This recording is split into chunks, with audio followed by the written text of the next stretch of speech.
Good morning बच्चों हम लोग गृह विज्ञान में नया पाठ पढ़ेंगे जिसका नाम है पर्यावरण और उसका जनजीवन पर प्रभाव।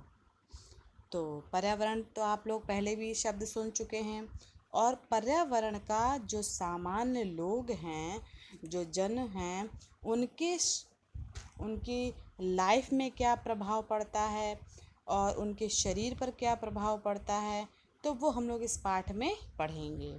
तो चलिए स्टार्ट करते हैं। किसी भी व्यक्ति को प्रभावित करने वाला सबसे महत्वपूर्ण कारक उसके आसपास का पर्यावरण होता है। यानी कि अगर कोई भी व्यक्ति है या कोई भी वस्तु है, उसको जो प्रभावित करेगा सबसे पहला जो है वो है उसका आसपास जो वस्तुएं हैं या आसपास का जो पर्यावरण है वो प्रभावित करेगा। किसी भी व्यक्ति के आसपास की सभी वस्तुएं जैसे जीव, वनस्पति आदि उसके पर्यावरण का निर्माण करती हैं। व्यक्ति के संपूर्ण जीवन पर पर्यावरण का व्यापक प्रभाव पड़ता है। यानी जो पर्यावरण है बच्चों, जो सामान्य जनजीवन है, उसके शरीर पर, उसके जीवन पर बहुत ही ज़्यादा प्रभाव पड़ता है पर्यावरण का। तो अब देखते हैं कि पर्यावरण का अर्थ क्या है। तो पर्यावरण शब्द हिंदी भाषा के दो शब्दों यानी कि परि तथा आवरण से मिलकर बना है। परि शब्द का अर्थ होता है चारों ओर और आवरण का अर्थ होता है ढकने वाला या घेरने वाला। अर्थात पर्यावरण का जो शाब्दिक अर्थ हुआ चारों ओर से ढकने वाला या घेरने वाला, जिसके अंतर्गत आता है बच्चों पृथ्वी है, जल है, वायु, आकाश, वनस्पति व जीव जंतु आदि सभी आते हैं इसमें। अतः पर्यावरण के बारे में विभिन्न विद्वानों द्वारा विभिन्न मत दिए गए हैं। पहला तो मत है बच्चों तालसे ने दिया है, दूसरा है ए फिटिंग ने। तो जो तालसे हैं उनके द्वारा जो पर्यावरण है वो क्या है कि चारों ओर पाई जाने वाली प्रभावशाली दशाओं का वह योग जिसमें जीव रहते हैं वो पर्यावरण कहलाता है। नेक्स्ट आता है बच्चों ए फिटिंग। तो ए फिटिंग के अनुसार क्या है कि जीव की परिस्थिति के सभी तत्व या घटक मिलकर पर्यावरण कहलाते हैं। यानी जो पर्यावरण है, अगर आप इसका निचोड़ देखें तो जो पर्यावरण क्या है, आपके चारों ओर का जो वातावरण है, जो आपको चारों ओर से ढके हुए है, चाहे आपको चाहे आपकी पृथ्वी को, तो वो क्या कहलाता है, पर्यावरण कहलाता है। ठीक है। पर्यावरण के प्रकार देखते हैं बच्चों। तो जो पर्यावरण के व्यवस्थित अध्ययन के लिए इसका वर्गीकरण किया जाना अत्यंत आवश्यक है। यानी कि अगर आपको इसे ढंग से पढ़ना है और इसे विस्तार से पढ़ना है तो आपको इसको वर्गीकरण करना पड़ेगा इसका, क्योंकि यह एक बहुपक्षीय अवधारणा है और सामान्य पर्यावरण के अध्ययन के दृष्टिकोण से उसे हम लोग 3 भागों में विभाजित करते हैं। पहला है बच्चों प्राकृतिक या भौगोलिक पर्यावरण। तो प्राकृतिक पर्यावरण के अंतर्गत क्या क्या आते हैं वो देखते हैं कि जिसमें जलवायु आएगा, मौसम आएगी, वनस्पति हैं, पृथ्वी है, वायु, पेड़ पौधे, भौगोलिक दशाओं तथा समस्त जीव जंतुओं को सम्मिलित किया जाता है इसमें, जो प्राकृतिक पर्यावरण है। मनुष्य जीवन पर जो प्राकृतिक पर्यावरण का सर्वाधिक प्रभाव पड़ता है, ये पर्यावरण जो पूर्णतः मनुष्य के नियंत्रण में नहीं होता है। यानी कि मनुष्य इसको नियंत्रित नहीं कर सकता है, क्योंकि इसका निर्णय मनुष्य द्वारा नहीं किया जाता है। प्रकृति या भौगोलिक पर्यावरण को ही मुख्य रूप से पर्यावरण माना जाता है। और जो प्रकृति जो है आपके चारों ओर है या जो भौगोलिक पर्यावरण है, इसी को लोग जो हैं या मुख्य रूप से हम लोग पर्यावरण कह देते हैं। नेक्स्ट आता है बच्चों सामाजिक पर्यावरण। तो पर्यावरण का जो दूसरा महत्वपूर्ण प्रकार है वो है सामाजिक पर्यावरण। मनुष्य एक सामाजिक प्राणी है एवं प्रत्येक व्यक्ति पर समाज का प्रभाव पड़ता है, क्योंकि वह उसका सदस्य होता है। उसके बीच जो संबंध होता है उसे सामाजिक संबंध कहा जाता है। यानी कि जो समाज है और जो मनुष्य है उसके बीच का जो संबंध है उसे क्या कहा जाएगा, सामाजिक कहा जाएगा। सामाजिक पर्यावरण के अंतर्गत आते हैं आपके पड़ोसी हैं, आपका परिवार है, रिश्ते नाते हैं, खेल साथी हैं, जो आपके बचपन के दोस्त हैं, समुदाय है, विद्यालय है, समाज एवं उसके प्रभाव को सम्मिलित किया जाता है। नेक्स्ट आता है बच्चों सांस्कृतिक पर्यावरण। तो मानव निर्मित वस्तुओं का विस्तृत रूप तथा परिवेश ही सांस्कृतिक पर्यावरण है, जिसमें भौतिक तथा अभौतिक वस्तुओं को आप सम्मिलित करते हैं। सांस्कृतिक पर्यावरण के वो जो भौतिक घटक हैं, जैसे आपका घर है जहाँ आप रहते हैं, औद्योगिक संस्थान है जहाँ आप कार्य करते हैं या जो उद्योग जहाँ पे हैं, उपयोग के उपकरण जो आप वस्तुएं इस्तेमाल करते हैं, एवं वस्तुएं तथा मशीनें आदि सम्मिलित होती हैं। तथा अभौतिक घटन में जो धर्म है, संस्कृति है, भाषा है, लिपि है, कानून है, प्रथा जो आप लोग अपनाते हैं, इन सबको ये सब जो है किसके अंतर्गत आते हैं, ये सभी जो सांस्कृतिक पर्यावरण के अंतर्गत आएंगे बच्चों। अब देखते हैं कि पर्यावरण का जन जीवन पर प्रभाव क्या प्रभाव पड़ता है, प्रत्यक्ष रूप से क्या प्रभाव है और अप्रत्यक्ष रूप से जनजीवन पर पर्यावरण का क्या प्रभाव है।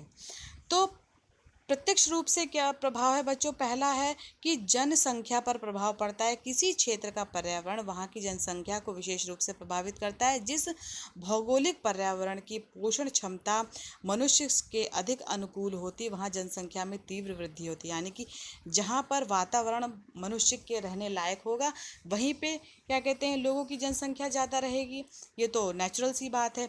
और जहाँ नहीं होगी, वहाँ पे लोगों की जो जो नंबर है या लोगों की जो जनसंख्या वो कम होगी।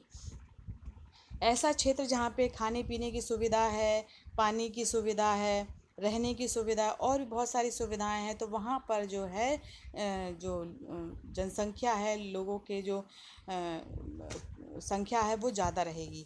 वहाँ पर लोग कम रहना पसंद करते हैं जहाँ पर ये जो परिस्थिति है, जो पर्यावरण है, ये उसके प्रतिकूल होता है, यानी कि अनुकूल नहीं होता है। उदाहरण के लिए जैसे आप देख लेते हैं कि रेगिस्तान, बंजर भूमि वाले स्थान पर जनसंख्या कम होगी तथा नदियों के मैदानों, समतल तथा उपजाऊ भूमि वाले स्थानों पर जनसंख्या अधिक पाई जाती है। क्यों, वहाँ पे हर तरीके की आपको वनस्पति मिलेगी।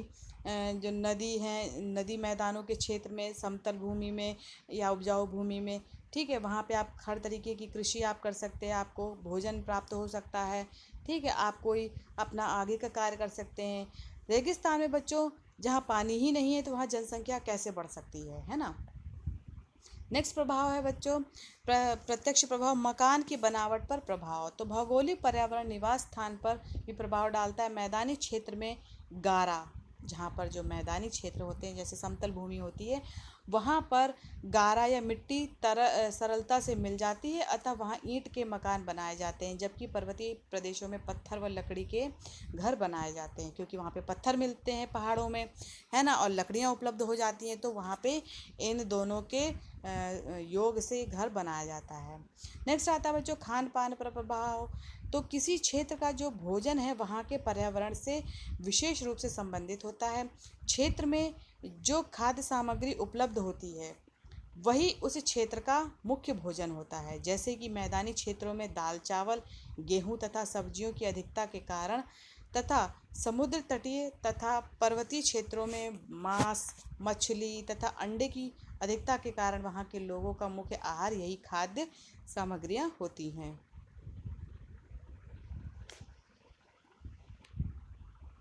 देखिए बच्चों, जो मैदानी क्षेत्र है वहाँ पे आपको कई सारी दालें मिल जाएंगी, चावल उपलब्ध हो जाएंगे, गेहूं की उपज हो जाएगी, सब्जियों की उपज हो जाएगी, इसलिए वहाँ पर जो है भोजन अलग तरीके का होता है।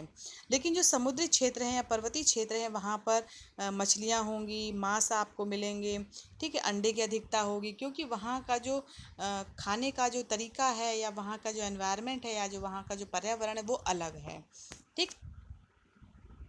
नेक्स्ट आता है बच्चों वस्त्रों पर प्रभाव। तो व्यक्ति के वस्त्रों पर प्रभाव उसके पर्यावरण का प्रभाव है। ठंडे पर्यावरण में रहने वाले लोग जो हैं कैसे कपड़े पहनते हैं, ऊनी कपड़े पहनेंगे, गर्म तथा चुस्त वस्त्र पहनते हैं। जबकि जो गर्म प्रदेश में रहने वाले व्यक्ति हैं वो सूती, बारीक व ढीले ढाले वस्त्र पहनते हैं, ठीक। नेक्स्ट आता है बच्चों आवागमन के साधनों पर प्रभाव, यानी कि जो यातायात का जो साधन है आने जाने का, उस पर क्या प्रभाव पड़ता है। तो लोगों के यातायात एवं आवागमन के साधनों पर भी पर्यावरण का प्रभाव पड़ता है। पर्यावरण के अनुसार आवागमन के साधन अलग अलग होते हैं। कैसे होंगे, अलग अलग होंगे। और मैदानी क्षेत्रों में रेल, मोटर कार तथा बस आदि साधनों का प्रयोग जो है अधिक होता है। जबकि जो पर्वतीय क्षेत्र है वहाँ पे खच्चरों का प्रयोग हो, क्योंकि वहाँ पे मोटरसाइकिल तो चल नहीं सकती है। रेगिस्तान में क्या होगा, आप ऊँट का प्रयोग करेंगे एक जगह से दूसरी जगह जाने के लिए। क्योंकि वहाँ पे ना तो कोई गाड़ी चल सकती है रेत में और ना ही वहाँ पे खच्चर। वहाँ पे केवल एक ही जीव भाग सकता है, जिससे कहते हैं ऊँट। क्यों भाग सकता है बच्चों? आपको ये भी पता, बचपन से आप पढ़ते आए होंगे कि जो रेगिस्तान का जहाज है वो क्या है? वो है ऊँट। क्योंकि ऊँट जो है वो अलग तरीके के पर्यावरण के लिए बना हुआ है, रेगिस्तान के पर्यावरण के लिए बना हुआ है, ताकि वो वहाँ पे जब भी, क्योंकि जब पानी की कमी होती है तो वो इकट्ठे अपने पानी भर लेता है और उसे पानी की दिक्कत भी नहीं होती है। ठीक है, नेक्स्ट आता है बच्चों शारीरिक लक्षणों एवं स्वास्थ्य पर प्रभाव। तो पर्यावरण व्यक्ति के शारीरिक लक्षणों को भी प्रभावित करता है। भौगोलिक पर्यावरण के प्रभाव से व्यक्ति का रंग, कद एवं आकृति भी निर्धारित होती है। यानी आप देखेंगे जो मैदानी क्षेत्र हैं, जैसे आप चले जाएं समुद्री तटीय क्षेत्र पे चले जाएं तो वहाँ के लोगों का जो रंग होता है बच्चों काला होता है, और जो आप पर्वतीय क्षेत्रों पे जाएं तो वहाँ का रंग कैसा होता है बच्चों? वहाँ पे गोरे होते हैं। ठीक है, उनकी आंखें छोटी होती हैं, चपटी होती हैं पहाड़ी लोगों की। ठीक है, तो बच्चों पर्यावरण का शरीर के ढांचे पर भी प्रभाव पड़ता है और रंग, कद, काठी पे भी प्रभाव पड़ता है। नेक्स्ट आता है बच्चों व्यवसाय पर प्रभाव। तो व्यक्ति के व्यवसाय के चयन में पर्यावरण का विशेष महत्व होता है। उदाहरण, नदियों के मैदानी भागों में मुख्य व्यवसाय जो है वो कृषि होती है, जबकि पहाड़ी क्षेत्रों में लकड़ी, पशुपालन तथा शिकार आदि व्यवसाय को अपनाया जाता है। क्योंकि वहाँ पे तो कृषि कर ही नहीं सकते हैं।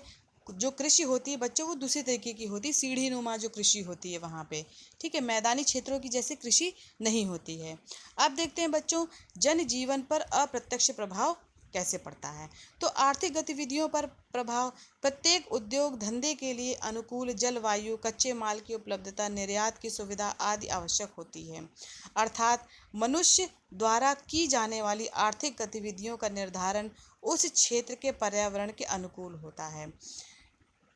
नेक्स्ट आता है बच्चों प्रजातीय गुणों पर प्रभाव। तो भौगोलिक पर्यावरण में पाई जाने वाली जो भिन्नता है उसका प्रजातीय गुणों पर भी प्रभाव पड़ता है। भौगोलिक भिन्नताओं के कारण विभिन्न प्रजातियों का जन्म होता है तथा उनमें खान पान, रीति रिवाज तथा साहित्य संबंधी अंतर भी पाए जाते हैं। तो ये तो है बच्चों जनजीवन के अप्रत्यक्ष प्रभाव, यानी आर्थिक गतिविधियों पर प्रभाव क्या, प्रजातीय गुणों पर क्या प्रभाव है। नेक्स्ट आता है बच्चों राजनीतिक स्थिति पर प्रभाव। तो प्रदेश की भूमि, जलवायु तथा परिस्थितियाँ यदि जनता के अनुकूल हों तो राजनीतिक स्थिति भी स्थिर होगी, जबकि इसके विपरीत यदि भौगोलिक परिस्थितियों के कारण जनता को भरण पोषण के साधन उपलब्ध नहीं हो पा रहे होंगे तो वे घुमंतु जीवन व्यतीत करते हैं, और जिससे राजनीतिक स्थिति अस्थिर हो जाएगी, क्योंकि लोग ही नहीं रहेंगे तो नेता कौन चुनेगा, है ना। नेक्स्ट आता है बच्चों सभ्यता पर प्रभाव। तो सभ्यता के निर्माण के लिए भौगोलिक व प्राकृतिक पर्यावरण अनुकूल होना चाहिए। किसी भी सभ्यता को बनाने के लिए बच्चों वहाँ का जो भौगोलिक जो पर्यावरण है वो उसके अनुकूल होना चाहिए। पर्यावरण के अनुकूल ना होने की स्थिति में सभ्यता का विनाश हो जाता है। अगर पर्यावरण सही नहीं है तो वहाँ पे लोग नहीं रहेंगे, और जब लोग नहीं रहेंगे तो वहाँ की जो संस्कृति है, जो सभ्यता है, अपने आप ही विलीन हो जाएगी। कला और साहित्य पर प्रभाव। तो प्राकृतिक पर्यावरण तथा प्राकृतिक प्रेम साहित्यकारों एवं कलाकारों को विशेष रूप से प्रभावित करता है। स्थानीय प्राकृतिक वातावरण से प्रभावित होकर विभिन्न विद्वानों ने महत्वपूर्ण रचनाएं की हैं। जब प्रकृति सुंदर होगी तो जो रचनाकार हैं, जो कलाकार हैं, उनसे प्रभावित होंगे और नई नई रचनाओं का, नई नई साहित्यों का वो रचना करेंगे। तो बच्चों कला और साहित्य पर भी जो है पर्यावरण का विशेष प्रभाव पड़ता है। तो यहाँ तक आपने देखा कि जनजीवन पर पर्यावरण का क्या प्रभाव पड़ रहा है, चाहे वो प्रत्यक्ष हो चाहे अप्रत्यक्ष हो। बच्चों किसी भी शब्द में या किसी टॉपिक में आपको समझ में नहीं आ रहा है, उस आप ग्रुप में डाल के पूछ सकते हैं। धन्यवाद बच्चों आज की कक्षा के लिए।